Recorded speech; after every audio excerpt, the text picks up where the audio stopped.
आज हम शुरू करने वाले हैं केमिस्ट्री ग्रेड 11 की सबसे पहला चैप्टर नंबर 1 स्टोइकियोमेट्री। ठीक है, इसका ये नाम है। और इसके अलावा इस लफ्ज़ को पढ़ने के बाद हमारे जहन में जो ख़यालात आते हैं इसके हवाले से, तो बेसिकली जिस तरह से जियोमेट्री होती है ना, वो हमें किसी चीज़ की स्टडी बताती है। ठीक, किसी तरह से स्टोइकियोमेट्री हमें किसी तरह के अमाउंट्स के बारे में बताती है। फॉर एग्ज़ाम्पल यहाँ पे हमें इंट्रोडक्शन से शुरू करते हैं अपना।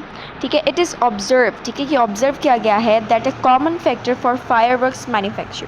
अब फायरवर्क्स क्या होते हैं? फायरवर्क्स पटाखे कहलाते हैं। ठीक है, यानी फायरवर्क्स को बनाने के लिए या फिर एक इंजीनियर को कोई भी इंजन डिज़ाइन करने के लिए या फिर एक and a chemist to manufacture a chemical plant is the amount of material they need in their specific area of work। यानी किसी भी चीज़ को बनाने के लिए ऐसा नहीं होता कि अगर हम लोगों ने फॉर एग्ज़ाम्पल कोई भी चीज़ बनानी है तो हम लोग सिंपली बना लेंगे। हम लोगों को उसके लिए कोई स्पेसिफिक अमाउंट ऑफ चीज़ें ज़रूरत होंगी। फॉर एग्ज़ाम्पल अगर हम लोगों ने बनाना है एक फायरवर्क्स, ठीक है, नहीं पटाखे हम लोगों ने बनाने हैं, तो इसका ये मतलब नहीं होगा कि हम लोगों के अंदर जो बारूद वगैरह है, ठीक है, जो भी इसको बनाने के लिए ए या बी चीज़ें चाहती हैं, वो हम लोग उठा के उसके अंदर फेंक देंगे और हमारे पास ये फायरवर्क बन जाएगा। या फिर एक इंजीनियर जो एक इंजन डिज़ाइन करता है, वो बिल्कुल एक अनयूजुअल या फिर एक स्पेसिफ़िक अमाउंट ऑफ चीज़ों से को ऐड करके वो एक इंजन को डिज़ाइन करते हैं। ठीक है, उसके अंदर स्पेसिफिक अमाउंट ऑफ सारे सब्सटेंसेस लगते हैं। ठीक है, यहाँ तक समझ आ गया। अब स्टोइकियोमेट्री क्या है? बेसिकली स्टोइकियोमेट्री बेसिकली हमें फर्स्ट ईयर के इस पहले चैप्टर में क्यों दी गई है? इसलिए दी गई है ताकि हमें पता चल सके कि किसी भी केमिकल रिएक्शन को करने के लिए, किसी भी केमिकल अमाउंट को बनाने के लिए हमें क्या करना होता है, हमें कोई स्पेसिफिक चीज़ें एक अंदर डालनी होती है। ठीक है, नहीं रिएक्टेंट्स जो होते हैं वो कुछ स्पेसिफिक होते हैं। ठीक है, रिएक्टेंट्स मस्ट बी स्पेसिफिक। ठीक है, कोई स्पेसिफिक रिएक्टेंट्स होंगे।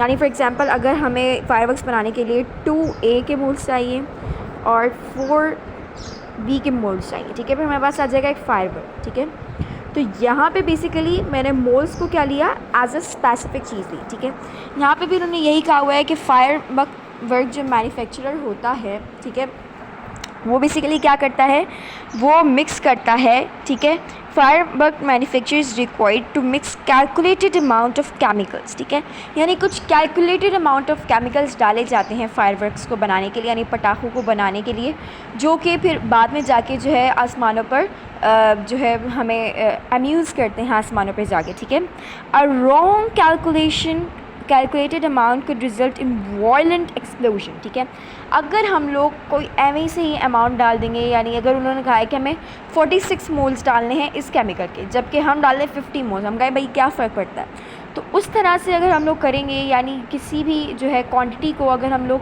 अपनी अटेंशन के अंदर नहीं लेकर आएंगे, तो ये होगा कि वो जो है एक्सप्लोजन हो जाएगा। ठीक है, यानी जो फायरवर्क बनना चाहिए उसकी जगह क्या बन जाएगा, एक्सप्लोजन हो जाएगा। ठीक है, the engineer must know the relative amount of fuel and oxygen needed for efficient combustion. ठीक है, तो जो इंजीनियर होता है उसको रिलेटिव अमाउंट, ठीक है, यानी कोई स्पेसिफिक अमाउंट ऑफ फ्यूल चाहिए होता है, ऑक्सीजन चाहिए होती है फॉर एफिशिएंट कंबशन। ठीक है, यानी अगर उसने कंबशन करवानी है फ्यूल एंड ऑक्सीजन की, तो उसको फ्यूल एंड ऑक्सीजन का कोई रिलेटिव या कोई स्पेसिफिक अमाउंट चाहिए होगा। ठीक है, अगर वो उसका स्पेसिफिक अमाउंट नहीं लेगा तो क्या होगा, हमारे पास कंबशन का प्रोसेस नहीं होगा। ठीक है, तो यहाँ पे हमें बताई गई है क्वांटिटीज़ की अहमियत, यानी हमारी ज़िंदगी में हर एक चीज़ की कोई ना कोई क्वांटिटी होती है। ठीक है, अगर हम लोग जो है क्वांटिटी को अपनी अटेंशन में नहीं लाएंगे, क्वांटिटी को मद्देनज़र नहीं रखेंगे, तो ये होगा कि हमारी जो है काम वो बिगड़ जाएगा या फिर वो उसकी रिजल्ट में एक्सप्लोजन भी हो सकती है। ठीक है,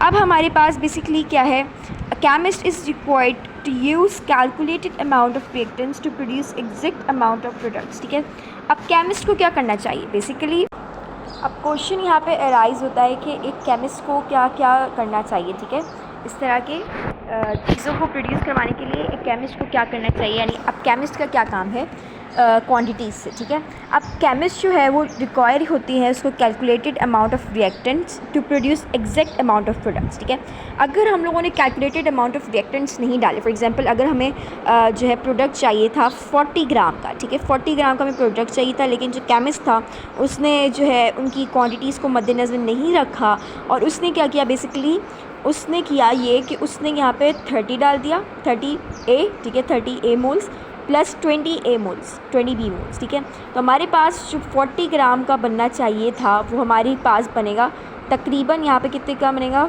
50 ग्राम का, ठीक है। तो बेसिकली यहाँ पर जो है वो शख्स केमिस्ट नहीं कहलाएगा, क्योंकि केमिस्ट का काम ही ये होता है कि वो हर एक चीज़ की कोई कैलकुलेटेड अमाउंट डालता है, ठीक है। और जो शख्स किसी भी चीज़ की कैलकुलेटेड अमाउंट नहीं डाले तो वह केमिस्ट नहीं कहलाता। एक परफेक्ट केमिस्ट बनने के लिए, एक परफेक्ट केमिकल रिएक्शन कंडक्ट करवाने के लिए हमें क्वांटिटीज़ को मद्देनज़र ज़रूर रखना होता है।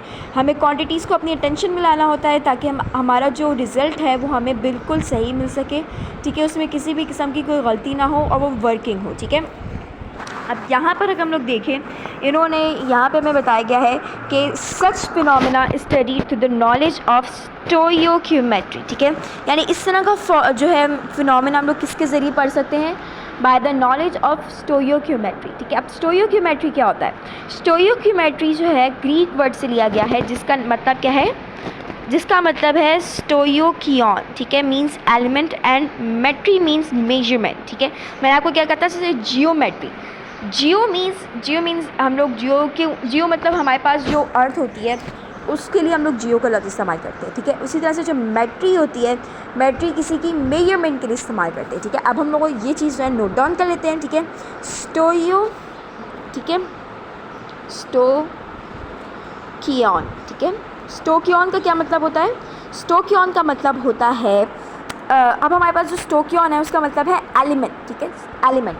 अब ये एलिमेंट हमारे पास ग्रीक ज़बान में कहा जाता है, यानी जो ग्रीक लैंग्वेज है उसमें स्टोकियोन का क्या मतलब होता है, एलिमेंट मतलब होता है, जबकि मेट्री का क्या मतलब होता है, मेट्री का मतलब होता है मेजरमेंट, ठीक है।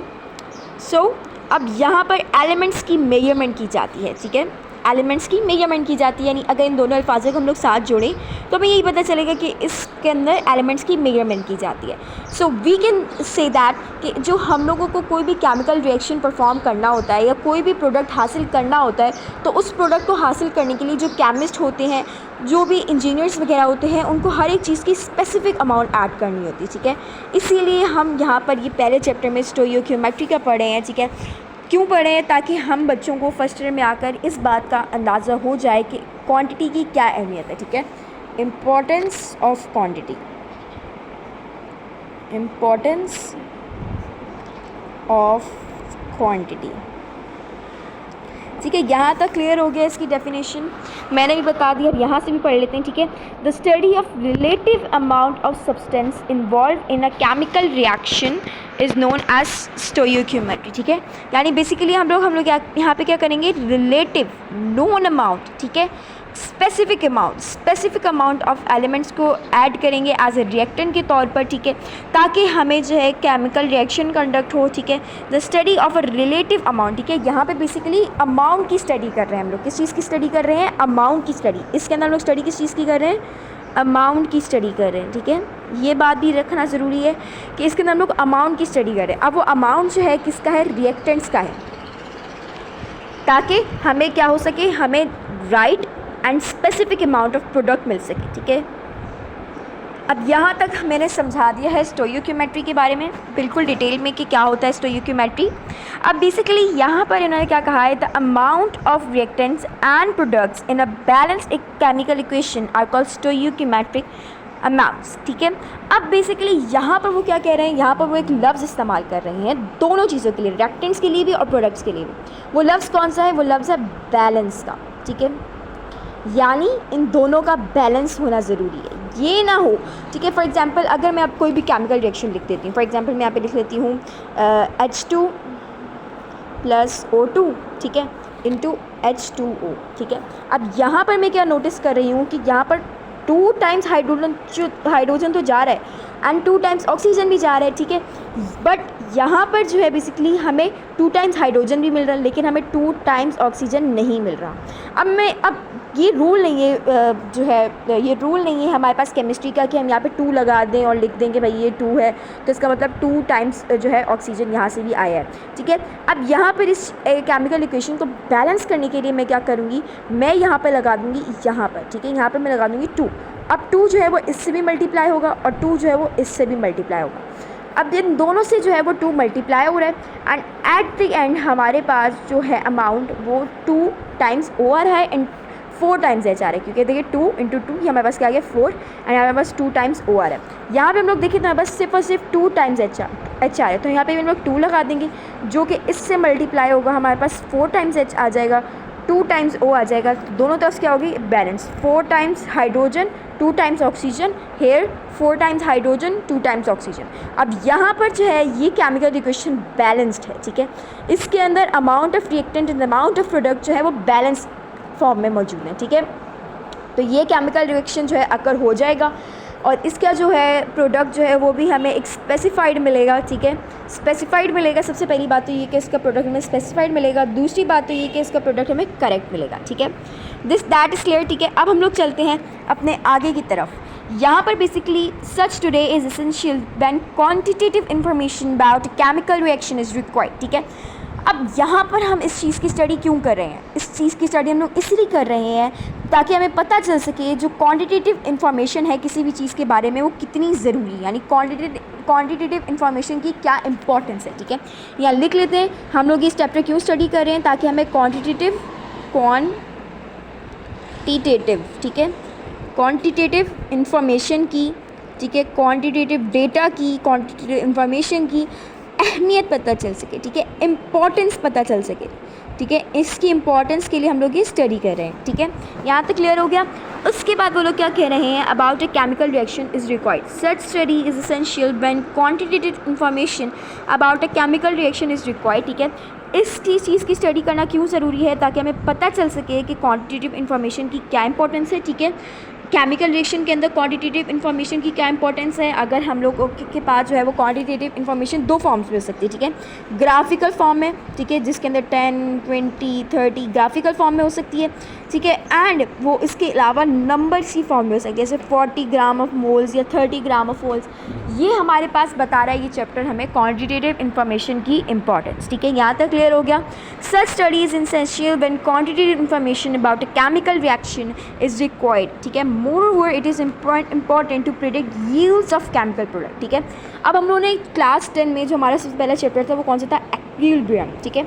एक्विलिब्रियम के बारे में हम लोग पढ़ रहे थे, जिसके अंदर जो है amount of products and amount of reactant same हो जाते थे, ठीक है। उसके अंदर जो था फिर एंड में आके हमें जो रिज़ल्ट मिलता था वो एक कोई प्री डिफाइंड रिज़ल्ट मिलता था, ठीक है। एक्विलिब्रियम की एक इंपॉर्टेंस ये भी होती थी कि हमें जो है ये पता होता कि जो है रिएक्शन कितनी देर तक चलेगा और कितनी मिनट तक चलेगा, या फिर उसके जो है रिजल्ट इन जो है हमें जो प्रोडक्ट मिलेगा वो कितना मिलेगा। Same as it is stoichiometry की भी यही इंपॉर्टेंस है, ठीक है। यहाँ पर हमें क्या पता चल रहा है, यहाँ पे हमें पता चल रहा है कि it is important to predict yield of chemical products, ठीक है। यानी अब जो chemical products at the end of the reaction हमें मिल रहे हैं, यानी यहाँ पे अगर मैं इसको रिएक्ट करवा रही हूँ, इसको रिएक्ट करवा रही हूँ, तो ये क्या कहलाएंगे, रिएक्टेंट्स कहलाएंगे, ठीक है। और ये जो है हमारे पास ये क्या कहलाएगा, प्रोडक्ट कहलाएगा।